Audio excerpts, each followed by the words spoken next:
Hello and welcome to the Finance Career Choice virtual panel discussion. Today you will be hearing from professionals in the field and have an opportunity to ask some questions. We hope these discussions will give you insight into the field and help you make informed choices about careers you are thinking about pursuing and the pathways you should consider to get there. Before we begin, there are a few webinar tips to share. To interact with the panelist and the moderator, submit a question through the Q&A feature found in the controls at the bottom of your screen. You can submit a question anonymously if you would like, but if you include your name in the submission, we'll give you a shout out before your question. You cannot interact with other attendees through the webinar. The chat feature has been disabled and only our staff members can view your questions submitted through the Q&A. Students participating in the full panel discussion today will be entered into a $50 Visa gift card drawing.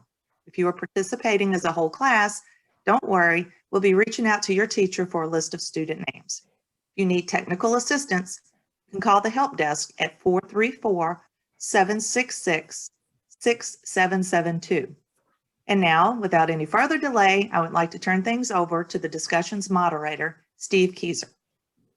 Welcome, everyone. It's a pleasure being here with everyone today and our students across Virginia. And the first thing that I would like to do, I'm Steve Keyser and I'm from New College Institute, and I would like to let each of our panelists introduce themselves, and I'll start off with Christina and just go down the road there. Hi, I'm Christina Reed. I am the Assistant Director of Finance and Operations at New College Institute in Martinsville, Virginia.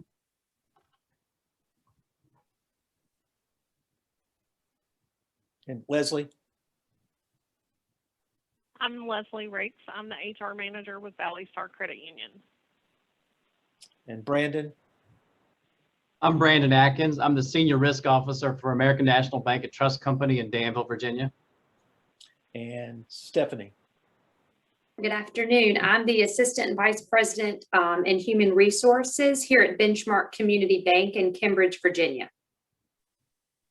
We want to thank each of you for being on today and helping us out. And we've got a series of questions, and I'll just start with Leslie. And this is for each of you. Real quickly here, the starting question would be, have you always worked in finance, and what initially drew you to this field?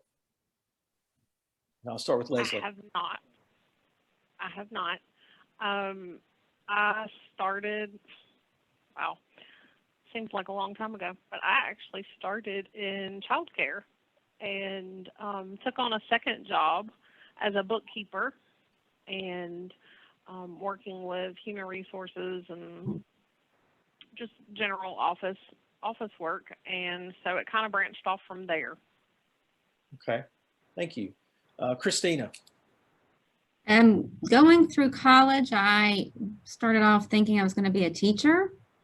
So I worked in daycares, and through taking some classes to explore what I want to do, I discovered business, and then I discovered accounting. So once I graduated college, I've only been in finance. Okay, thank you, Christina. And we'll go with Stephanie and then Brandon. Yes, so I always had a love for numbers in school. Math was my favorite subject. But so I've always worked either in accounting or office administration, but I've been specifically here at the bank in human resources for about 6 years. Okay, thank you. And Brandon. Thank you. I studied economics as an undergraduate, but I ended up working in retail for a little while. Then I went into teaching for 5 years. I taught elementary school. And then I finally ended up working at the bank, but I've had probably 3 or 4 different jobs here at the bank. So no, have not always been in finance, but like to change. That's interesting that you started off in education. I'm an educator myself, so that's interesting that you started off in that field. Guys, what is your favorite aspect about your job? And Brandon, I'll just go ahead and let you start off with that question. Yeah. As a senior risk officer, I manage compliance, loan review, internal audit, fraud, security, facilities, and information security. So I can't say one of those I love the most, but what I do like the most is working with my people, coaching them to, perform better and do things differently.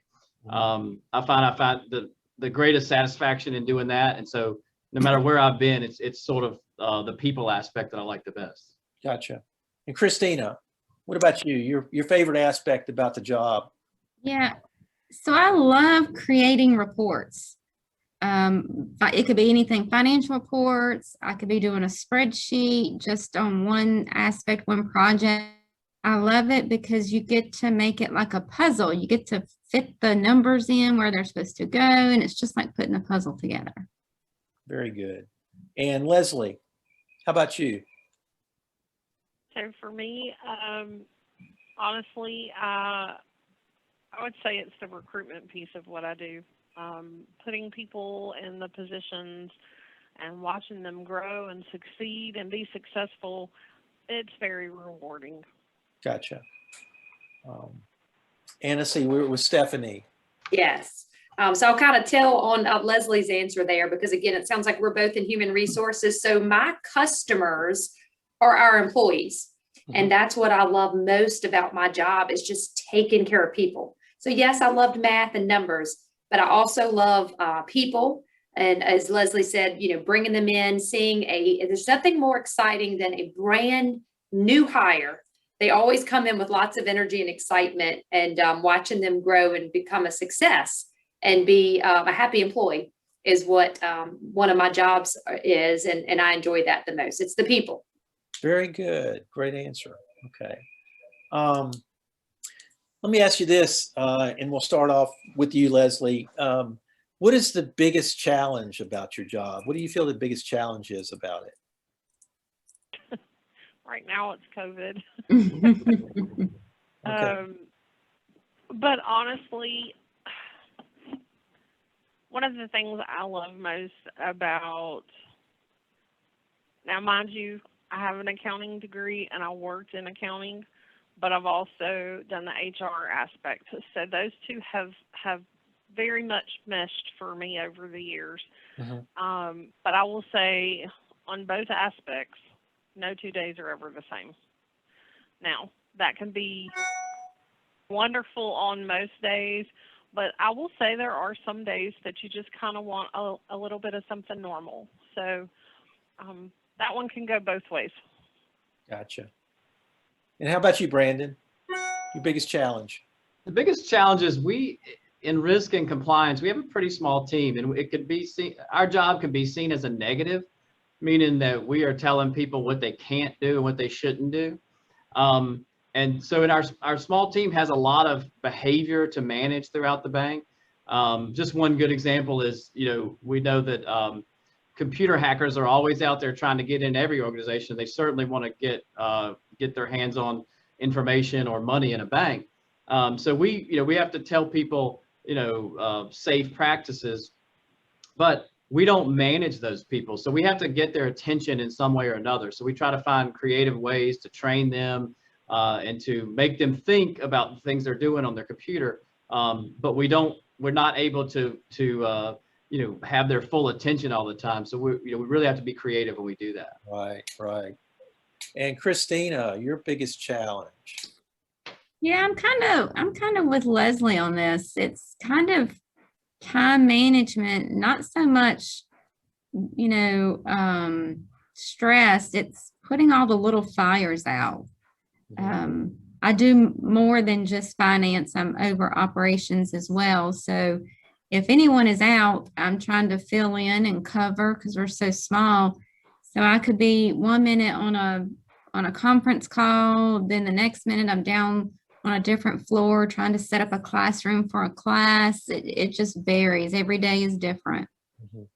I will tell you all, I work with Christina and she wears many hats. So I can understand where she's coming from. And Stephanie, your biggest challenge? Yes. So y'all remember my favorite part about my job was people. So the most challenging is people. Same answer. And not meaning that in a bad way, but we have 200 employees and they all have life and they have families. And as someone mentioned, COVID and mental health is a big deal right now. So again, my heart is my people and I want to make sure they're okay. So I think my biggest challenge sometimes is working through the maybe not so fun, sticky situations that come into the workplace. Interesting. Interesting. For our students out there, what is something that you think they should know about your career choice before getting into it? And I'll start off with Stephanie. You go ahead and answer that. Okay. So again, in human resources, we don't get bored. I think the exciting part about this field, and again, I was a business major, and so I never, initially when I was in college, I didn't know that HR was going to be where I found my home. But there's so many different aspects to the job. There's recruitment, there's benefits. Some HR teams will also administer payrolls.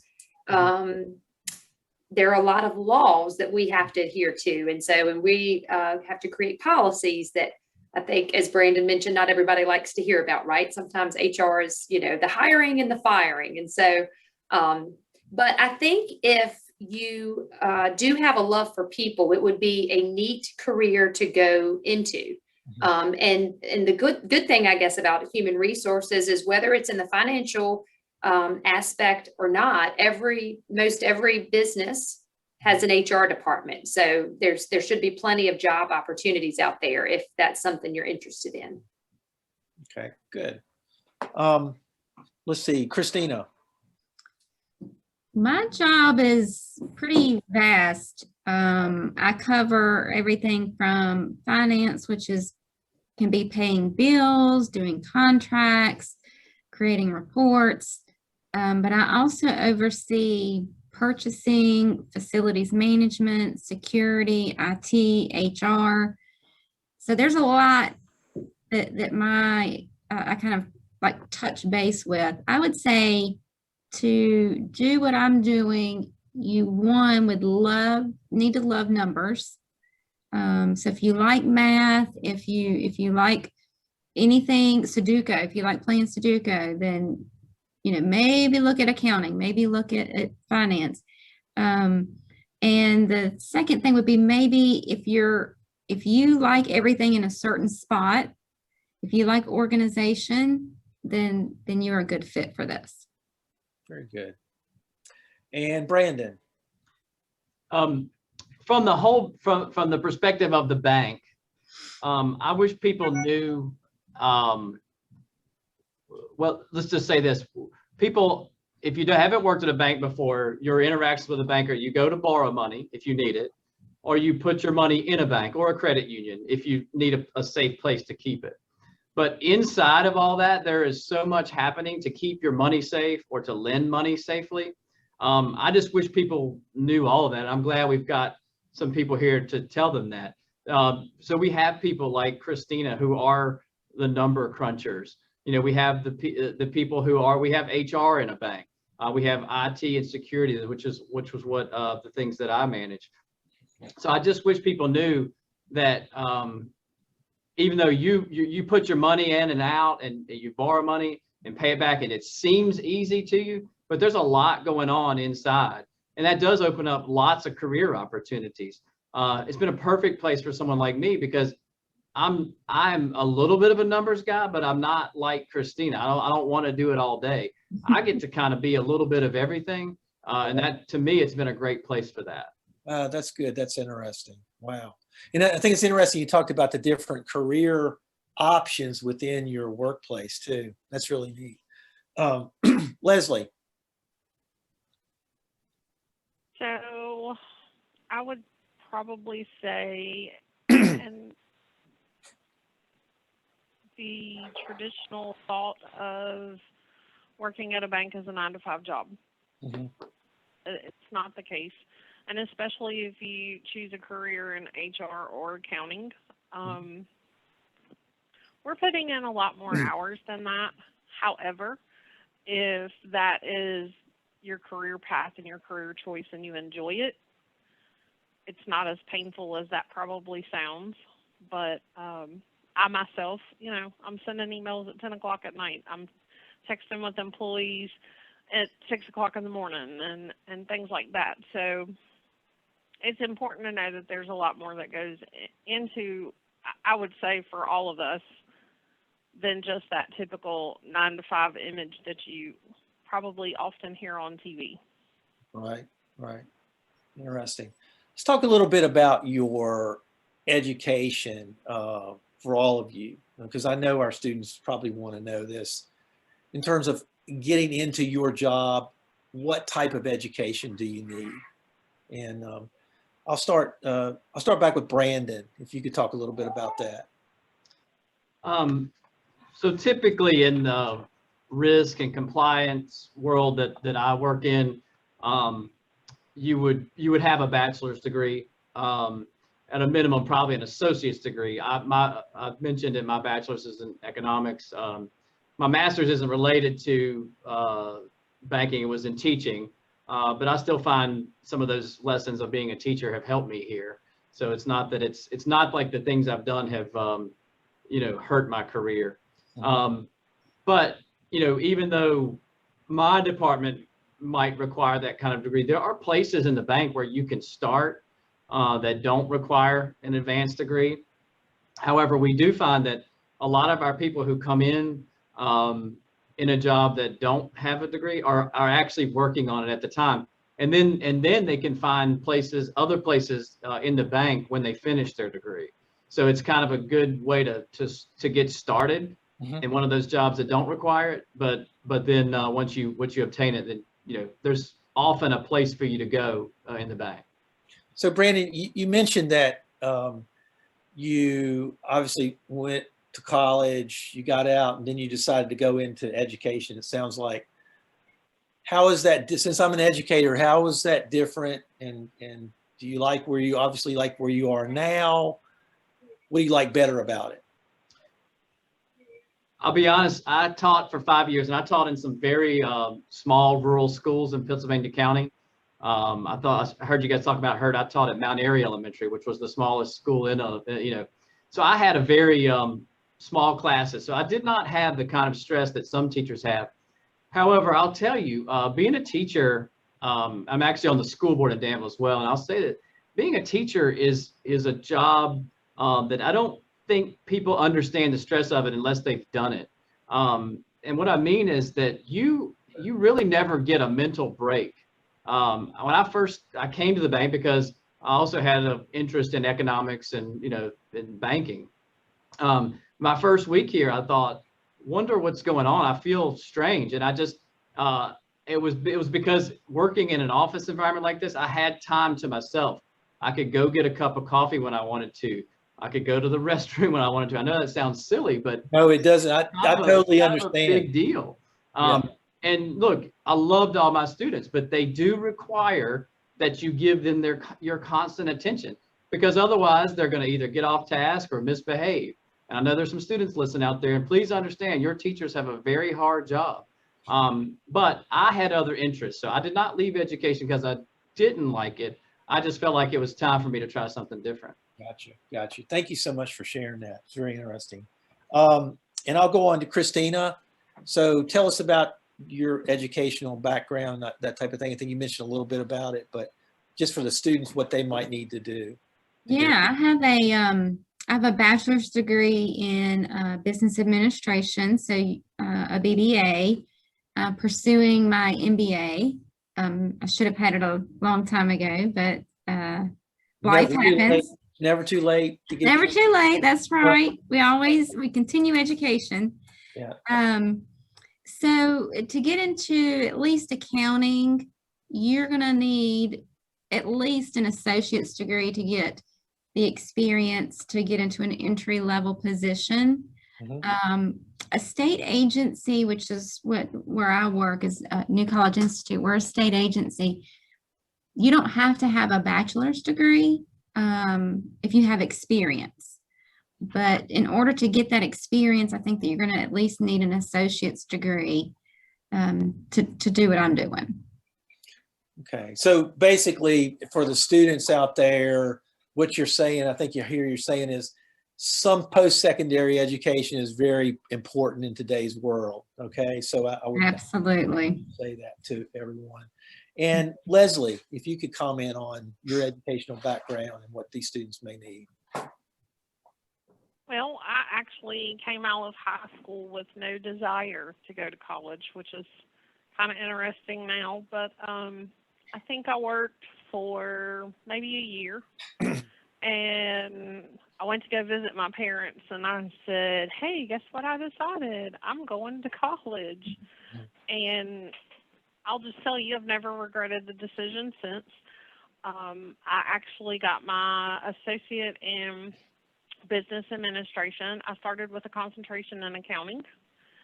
So I ended up with a double major. I did accounting and management. It was probably about 10 years before I went back and got my bachelor's. And I did my bachelor's in business administration with concentration in management. And I have also obtained my certifications in HR. Okay, wow, great, great. And Stephanie. Yeah, so I will just kind of mimic what Brandon already said. In our bank, there are obviously some jobs like our teller roles in retail that there's no education required. But I will say that if you were looking to really grow and possibly become a leader, if you're really interested in management and being a leader in your company, I would really encourage you to get that 4-year degree. And I would do it now while you're young. I'm hearing some of you that went back to school. I got my 4-year degree right away because I knew if I took a break, I probably it would be hard to go back.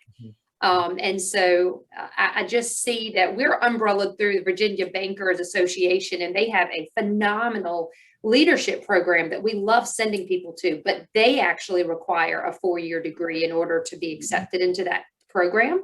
And so, again, there's some entry-level jobs, yes, that don't require it.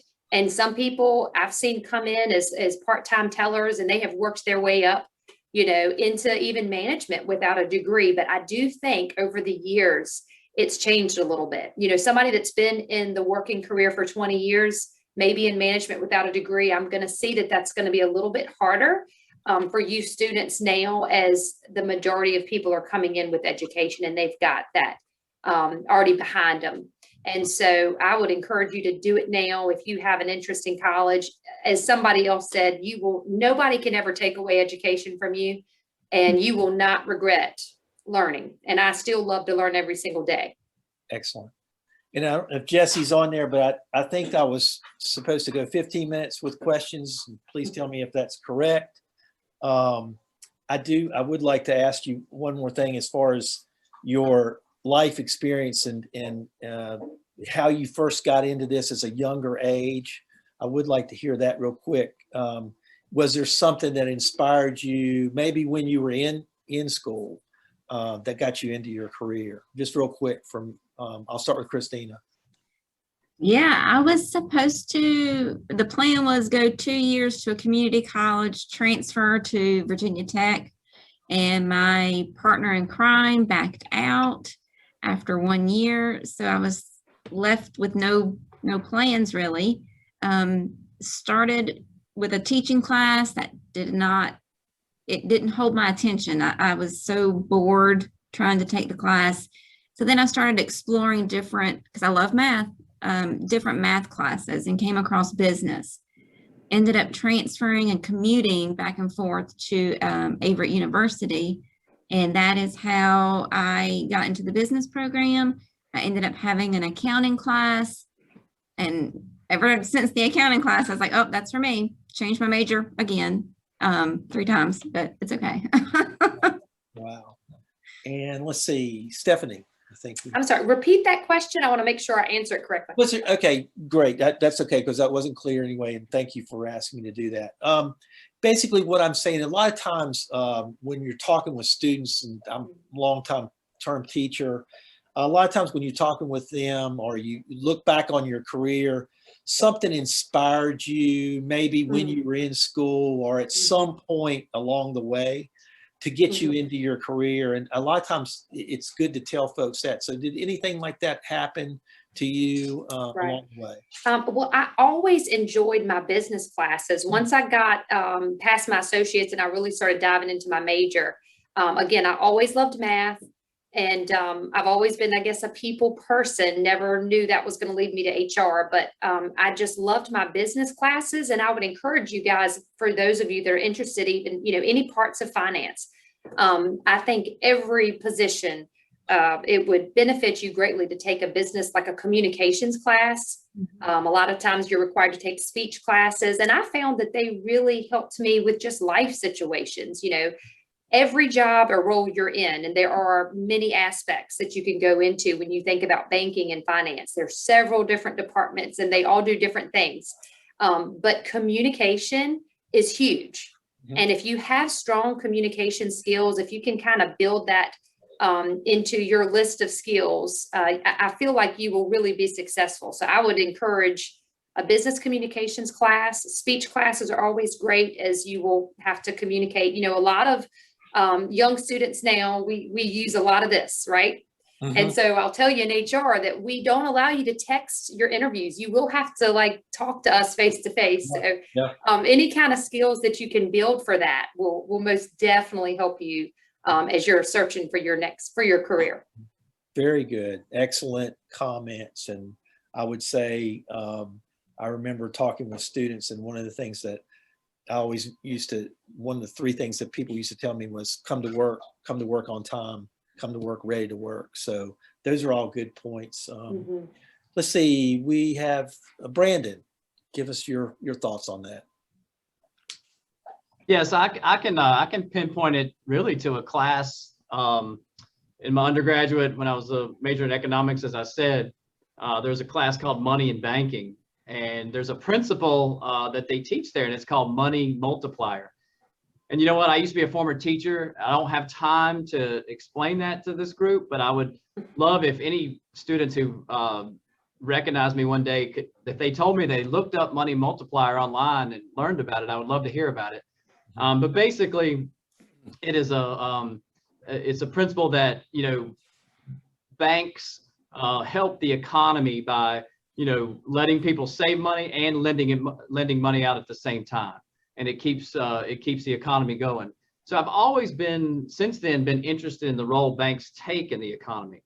Life happens, and I took a few detours. So like I said, I worked in retail and teaching, and then I finally met someone in banking. And it took me 2 years, but I got up the nerve to talk to him about, maybe a job at the bank. But the spark really was that one class as an undergrad that got me really interested in banking. Gotcha. And let's see, Leslie, I don't think you had a chance to answer that, did you? I have not. Okay. So I can tell you that I grew up with parents who worked shift work, so that kind of leads to some different home circumstances. But I had a guidance counselor in high school who, when we would talk about what I wanted to do, my answer was always, I have no idea. Of course, some days I might still would say I have no idea, but she spent a lot of time with me, and I actually became an office assistant at my high school. So I had a class period where I got to do that during the day. And that kind of pushed me towards, hey, I want to be in the office field of, some type. And then also my aunt was a secretary at a church, and I spent a lot of time helping her. And there she was doing finances, obviously handling some human resources issues and things like that. So it just kind of grew from there. I kind of have a diverse work history, and I worked at the DMV for several years, and that taught me by far the best customer service skills that I ever could have known. So when you kind of throw all of that together, yeah, I'm really good with numbers. So the accounting piece was just kind of natural for me. And I was lucky enough to fall into jobs that kind of threw all of that together for me in one piece. Gotcha. So even now, you've got the whole payroll aspect. So I'm using accounting skills every day. Very good. One last thing, and then I'll close out. Or I want to, Christina, I'm going to start with you on this one. And this is sort of my question, but how do you think COVID and or technology is going to begin to change your job, or how are you seeing that as we move forward? Either one of those. Yeah, well, they're related. Sure. You know, technology. I mean, look what we're doing now. I mean, Yeah. And a year ago, we weren't doing this. Having Zoom meetings was few and far between for me. You know, you would have a conference call depending on where the location was, but even the state, any kind of training you got, you had to drive to Richmond to get it. You couldn't do it virtually. You know, are you crazy? Who could do that? So technology grows every day. And I think that with the more advancement that we're making, and especially the experience with COVID that we've had, I see that my job and jobs that are similar to mine will remain somewhat remote. They'll have an option for teleworking a couple of days a week. Gotcha. I think that's going to be a permanent going forward. Gotcha. Very good. Brandon, how about you? What do you think about that? Just want to make sure I answer it right. How does the how does pandemic and technology changes affect my job? Well, no, how do you think moving forward, and you're already seeing this, either COVID or technology is going to impact your job moving forward? You know, there's been there were good and bad aspects of the technology change. I would say COVID has been bad for sure. But you know, what we are seeing is at our bank and probably most others, that we have had to come to rely on technology more and more to reach our customers, whether it's doing meetings like this, but more specifically, you know, customers still need to do banking. They need to deposit money and take money out. But so we're relying a lot more on mobile banking, where people are banking using their phone. And I know the people watching this some of them may never need to go to a bank branch or a credit union office. So, you know, reaching the customers, it just accelerated it. We probably would have gotten to where we are now with our digital, you know, in several years, but we had to kind of speed it up. So okay. I think that's here to stay. I think people will always be able to walk into a bank or a credit union, but I just think less of them will have a need to. Okay, I'm gonna cut us off just right here because we need to move to our student time where they have some questions for us, and we have a couple already. So I'm going to go ahead and ask those of you and move down the row as we've been doing. The first question is, can you also go into finance or business, but not be good in mathematics? I've always had a small interest in the field, but mathematics has never checked with me. So I'm going to start with Brandon because you sort of alluded to this earlier. So this student basically is saying that mathematics is not their thing, but they still have an interest in this field, and is there a place for them within there? I think so, absolutely. I think if you think of finance as a broad, you know, a bank specifically, or other companies that are still finance related, there's a place for people in our bank who might not be great at math. You know, even in my department, there's people who don't rely on math very much. So could you find a place in our bank without being great at math? Yes, absolutely. You know, if you talk about certain departments in a bank, that could be more difficult. Right. Leslie. I would agree with that.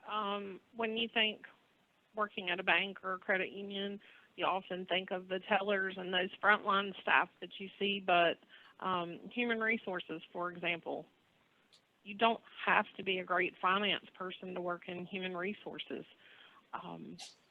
I've been lucky that I combined the two, but think of We have trainers or educators here.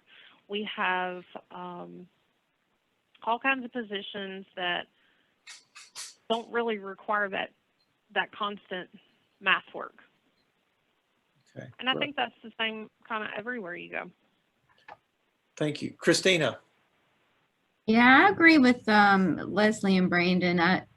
You don't have to have a love for math, but if you're looking for accounting, we're not talking about algebra. We're talking about basic math. You just got to understand the accounting principles behind it, which you'll learn. But I don't think it's a necessity, and with so many different options that are out there, and like they're talking about different jobs and careers, yeah, you can go into business without being strong in math. Gotcha. And let's see, Stephanie. Yes. I would say I would agree 100%. And I think if you, again, just keep in mind that there's so many different departments in a bank. So marketing department, our marketing department, I don't know this, but I'm thinking math is not their most favorite subject. As Leslie said, training, we have a back office, deposit ops. I know that I talk to a lot of our people and they love, it almost reminds me of like crime investigators, because they're out there every day looking for fraud. And so doesn't require any math to do that, but they're paying close attention to details, and they're communicating and helping customers, put a stop to fraud. So many different things that you can do in a bank if math is not your most successful subject, for sure. Thank you. So we have a question, and I hope I don't slaughter this gentleman's last name, but Zain Aldine. And his question is, what is the salary range for someone in your field? And I'm glad he's asking this, because that's something that somebody's always interested in. But salary range, and I'll start with Leslie, if you can tell us that. Not a problem. Someone working in HR, depending on their position and their title, could make anywhere from, I would say, $30,000 to over $100,000. It depends on how hard you want to work to get there. Gotcha. Christina. Steve. Okay, so higher education's a little bit different. I would say where I'm at, you could come in at an entry level anywhere from 30 to higher levels, I'd say close to 100. If you go to a larger university, the salary range for someone in a leadership position could be anywhere from 170 to 200,000. Yeah. Stephanie. Yes. So just to give them a different aspect, our starting position. So if you're coming in as a frontline teller with no education and no experience, our base pay is $12 an hour. And of course, that relates to about $24,960, so about $25,000 a year. And again, there's so many broad ranges. But for a starting teller, that just kind of gives you an idea of an entry level position, 24,000 to up to, say, I think 35, 30. We have some, we're in 2 states, so we actually have different salary scales. And so some of our scales go up to even 45,000 as a teller. And Brandon. Our salaries would probably be very similar to most of what everyone answered. I think, if you have a college degree, you should expect somewhere between 30 to 50,000 if it's your first job, but it goes up from there. For any student who's looking at their career and what they might make, always keep in mind that there's things beyond salary that you should consider, where the job is.